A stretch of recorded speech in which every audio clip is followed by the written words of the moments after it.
My parents knew it was his cousin who stole, but they forced my son to confess anyway. Real family protects each other, they told him as he was shamed and suspended. I didn't yell. I didn't beg. I took action quietly and watched their golden reputation start to shatter. I never thought I'd be the kind of person to write one of these. I've read my fair share of stories on here, wild stuff, some of it hard to believe. But this isn't one of those stories that ends with a laugh or a lesson about letting things go. This is about betrayal, about family crossing a line they can't ever uncross. I'm 43, married with 2 sons. Eli is 15, quiet kid, good with computers, smart in a way I never was. And Mason is 12. Loud, funny, always asking questions, heart on his damn sleeve. He still hugs me every morning before school. We live in Shakopee, Minnesota. Not exactly a big place, but not tiny either. People here pay attention. Folks talk. Everyone sort of knows everyone, and reputations mean more than they should. My parents have always been obsessed with that reputation. Looking good to the outside world. Sunday church, smiling Christmas cards, hosting potlucks, donating to local causes. They act like the perfect grandparents in public, but in private, they've always been cold. Controlling. Manipulative in that way where you don't even realize you're being pulled like a puppet until you're tangled up in their crap. Then there's my sister, Denise. She's 4 years younger than me and has been the golden child since birth. My mom used to tell me I needed to be more like her, more helpful, more polite, more respectful. Denise could crash the car into the garage door and my mom would say the sun was in her eyes. She's married now with 1 son, Kyle, same age as Mason. Kyle's always been off, spoiled rotten. Lies constantly, even when he doesn't have to.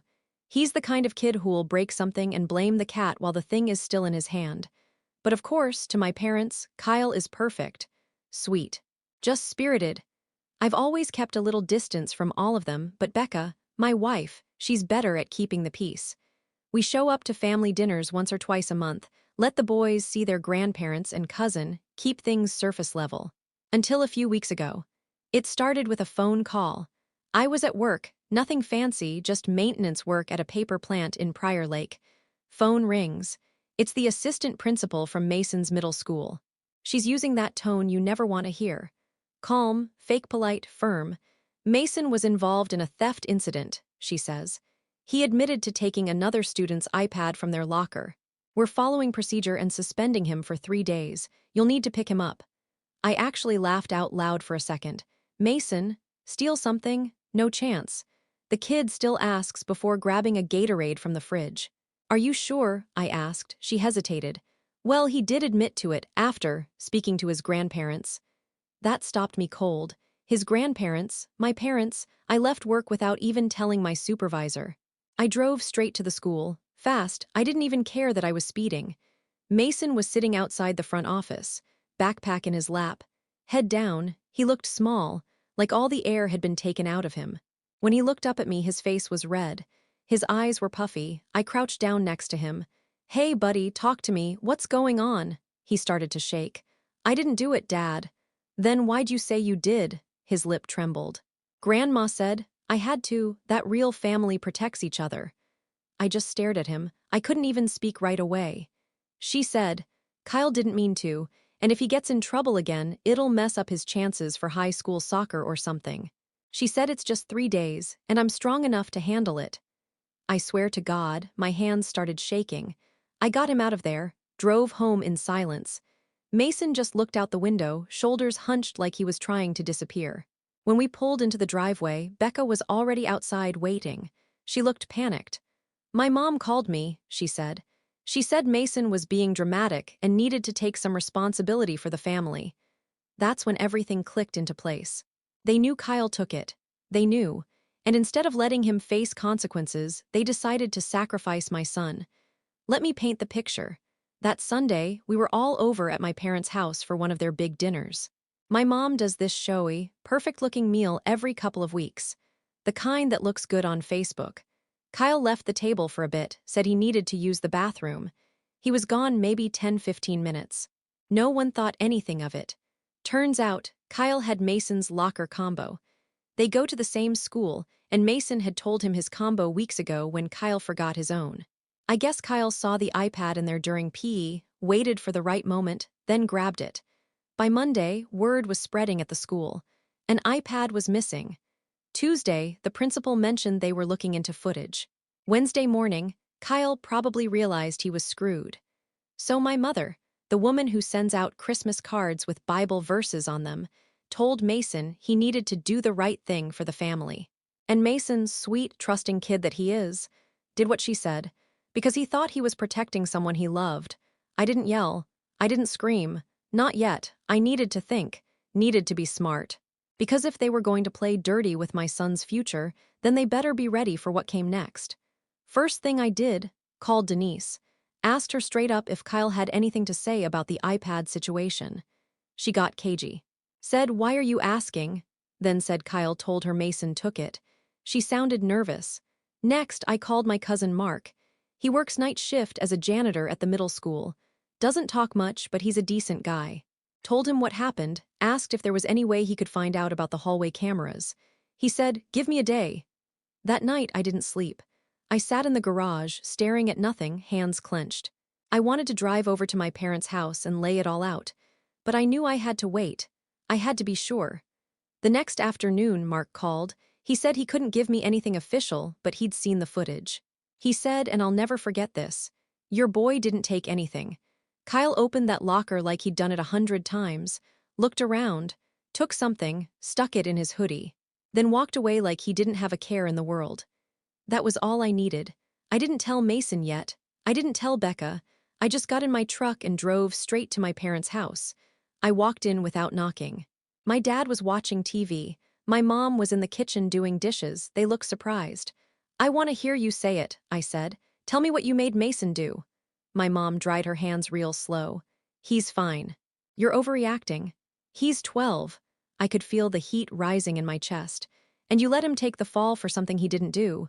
"It's just 3 days. It's not the end of the world. Kyle has a lot riding on his future. Mason's strong, he can handle it." She said it like it was a favor, like she did us a kindness. I didn't say anything, just stared at her. "You're going to fix this," I said. "You're going to call the school and tell them the truth. Right now." She laughed, actually laughed. "Don't be dramatic, this'll blow over. What matters is keeping the family protected. That's what real loyalty looks like." That was it. I walked out. I didn't slam the door. I didn't say goodbye. I just left. But in my head, I was already planning what came next.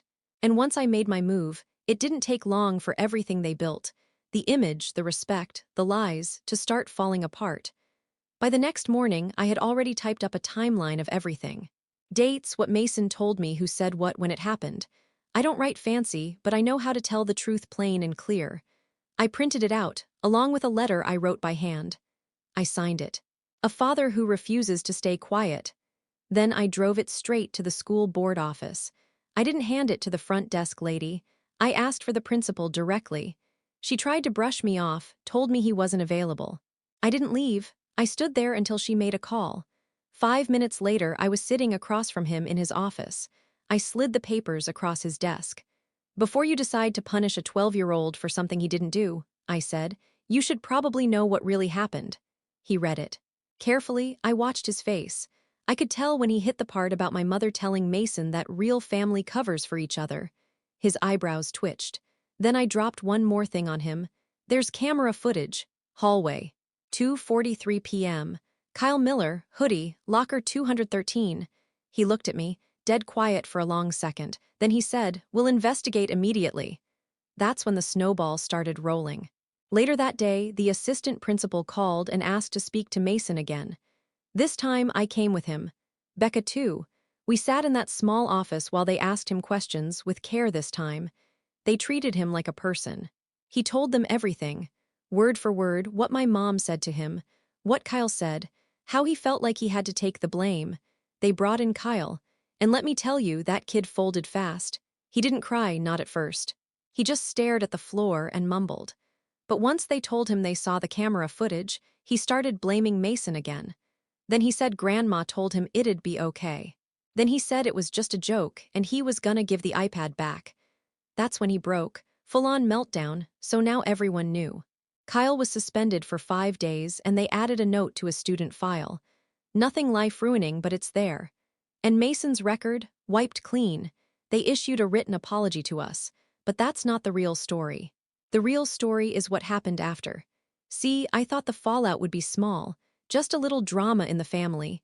But I underestimated how much of their good image my parents had built their lives around. It started slow. The church called and told them they'd be stepping back from their organizing role until things settled. Then the woman who runs the church newsletter took my mom's name off the volunteer page. My dad's buddy Earl, who's known him 30 years, canceled their fishing trip, told him it wasn't the right time. Even my mom's book club disbanded. One of them told Becca later that everyone just felt uncomfortable. Turns out, people in town had started whispering. And then came the twist I didn't see coming. Denise. I expected her to be pissed. I expected her to yell and defend Kyle and accuse us of turning the town against them. But instead, she showed up at our house 2 nights later, alone. No makeup, hair a mess, looked like she hadn't slept. Becca answered the door. I was on the couch. Denise walked in and sat down across from me without saying a word for a full minute. Then she just said, "They've done this before." That caught me off guard. I said, "What do you mean?" She looked at me, eyes glassy. "When I was 14, I broke a neighbor's window, baseball through the kitchen glass. I was supposed to do yard work and pay it off. Mom convinced the neighbors that you did it, said you were always throwing stuff. You got grounded for 2 weeks. Remember that?" I didn't, not the details. But I do remember getting blamed for something around that time. Then she kept talking. There was another time, in high school, I got caught cheating on a test. Mom went to the school and said you helped me study and gave me the wrong answers. She threw a fit until they let me retake it. I just sat there, mouth dry. She looked ashamed. I didn't say anything because I thought that's what you do in a family, protect each other. I didn't think it was that serious. But now, watching what they did to Mason, her voice cracked. I tried to tell Kyle to come clean. I begged him, but Mom told him not to, said they'd take care of it, said he'd be fine. Denise stood up. "I'm sorry. I'm gonna fix what I can. But I think you should know, Mom and Dad. They're not just losing face around town. They're unraveling. Dad's not talking to her. She's been calling people nonstop. Crying, panicking." I didn't say anything. I didn't know what to say. Because as much as I hated what they did, they were still my parents. Still the people who raised me. And now I had to watch them fall apart because of something they did to my son. I didn't want revenge. Not really. I just wanted the truth to come out. But the truth doesn't just come out. It breaks things on its way up. And this was only the beginning. After Denise left that night, I didn't sleep. Becca stayed quiet too, just lying there in bed next to me, staring at the ceiling. Neither of us said it out loud, but we were both thinking the same thing. What else have they lied about? That thought started eating at me. The next morning, I called in sick to work. Told them I needed a day. I wasn't sick, but I was done pretending things were normal. Something about Denise's face when she told me those stories, it stuck with me. It was like she'd been holding that weight for years and finally dropped it, but now I was the one carrying it. I decided to stop wondering and start digging. I went over to my folks' house again, but this time I didn't knock. I didn't come angry either, I came cold. My mom opened the door looking like she hadn't slept in days. Her eyes were swollen, makeup smeared like she'd forgotten how to use it. She looked smaller somehow. My dad wasn't even in the living room. She tried to smile. "You're back." I didn't answer her. "Where's Dad?" She hesitated. "In the basement. He's been keeping to himself." I stepped past her and walked straight down the basement stairs. I found him sitting at his old workbench with a bottle of whiskey he didn't even try to hide. "Come to yell at me again," he said without looking up. "No," I said. "I came to ask one question. One." He didn't respond. I stood there for a second, then asked it. "Was I adopted?" He turned his head real slow and looked at me. Not shocked, not offended, just tired. "Why would you ask something like that?" he said. "Because I'm starting to think I've never really been your son, just the one you blame everything on." He didn't answer right away. He just stared at me with these dead eyes, like he'd already given up. "You weren't adopted," he finally said, "but you weren't planned either." That hit different. "You were an accident," he added, "and your mom never really bonded with you. Not the way she did with Denise." I swallowed hard. "I figured." He looked down at the bottle in his hand. "She said from day one you were difficult, cried too much, stubborn, never smiled. She said you took all her energy. When Denise came along, it was like a reset button. He looked up at me again.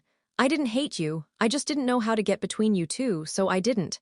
I don't know what I expected him to say, but that sat heavy. You let her turn me into the scapegoat, I said. He nodded slowly. Yeah, I left, didn't say another word. That same night, Becca told me someone had been calling her cell from a blocked number, over and over again. Voicemails left, but no words, just silence. Once she picked up, and there was this low breathing, and then it clicked off. She thought it might be my mother. I thought it might be worse. But the next day, we found out who it was. The school called again. This time it wasn't about Mason or Kyle, it was about Denise. Apparently, someone anonymously sent an email to the school board with screenshots from a fake Facebook account. Messages from years ago between Denise and one of her students, back when she was student teaching. They weren't explicit, but they were personal. Flirty, inappropriate, even if nothing physical happened. The screenshots had been buried online for years. Someone had to dig to find them. She lost her part-time tutoring job immediately. The school she'd been substitute teaching at said they'd review her contract. I asked her straight out if it was true. She nodded, crying. I was 22, he was 18, I was stupid. Nothing happened, but I flirted. I regretted it the minute I hit send. Then she said the part that changed everything. Mom always said if I ever crossed her, she'd ruin me. That's when it hit me. My mother did this. She turned on her own daughter the minute Denise took our side. And it wasn't the first time. I went back into the garage and started going through old boxes. Stuff I'd saved over the years, old letters, cards, report cards, things from when I was a kid. I found one envelope, taped shut, labeled in my mom's handwriting. Private, do not open. I'd kept it because I thought it was one of my old school projects. I opened it. Inside was a handwritten note from Denise, a suicide note. From when she was 17, it was dated, folded, yellowed with age. But it was real. She'd written it and left it on her nightstand the night she overdosed on Benadryl. She lived, obviously. My parents told everyone it was just allergies, and she never brought it up again. I didn't even know about it. I'd been at football practice the night it happened. But my mom had kept the letter, never told me. Never told Denise she still had it. She'd kept it, like a weapon. That broke me in a way I can't explain. It wasn't just about Mason anymore. It wasn't about an iPad or a suspension or a stupid cover-up. It was about a pattern. Years of this quiet, polished cruelty. A family built on manipulation and silence and shame. And suddenly, I knew what I had to do next. It wasn't about revenge. It was about pulling the whole damn curtain down. And I was just getting started. I didn't rush it after that. That surprised everyone. Probably surprised myself too. I sat on that letter for 2 days. Denise's suicide note. Folded like it had been opened and reread 100 times. I kept seeing my mom's handwriting on the envelope. Private, do not open. Like she owned the pain. Like she could pull it out whenever she needed leverage. I showed it to Denise first. She didn't scream, didn't cry. She just went quiet, real quiet. Then she said something I'll never forget. She kept it so I'd never forget who was in control. That's when Denise stopped being scared. And when my parents should have started being afraid. We didn't post anything online, didn't rant on Facebook, didn't go nuclear right away. That's what my parents expected, me losing my temper, looking unhinged, proving their old story about me being unstable. Instead, we documented everything. Every voicemail my mom left, every text, every lie she told the school, the church, the neighbors, every time she contacted Becca after we told her to stop. Then we did something no one saw coming. We filed a restraining order. Against my own mother. When the sheriff served her the papers, she lost it, screamed in the driveway, told him I was mentally unwell and always dramatic. That didn't help her case. The hearing was public, small courtroom, folding chairs. People from town showed up. Curiosity travels fast in places like Shakopee. My mom went first. She cried, said I was punishing her for trying to keep the family together. Said Mason was exaggerating, said Denise was unstable. Said Becca had turned me against her. Then it was my turn. I didn't raise my voice, didn't insult her, didn't even look at her. I handed the judge a folder. Inside was everything. The voicemail where my mom said, "He's strong enough to take it. Kyle can't afford this." The school report confirming Mason's confession happened after she spoke to him alone.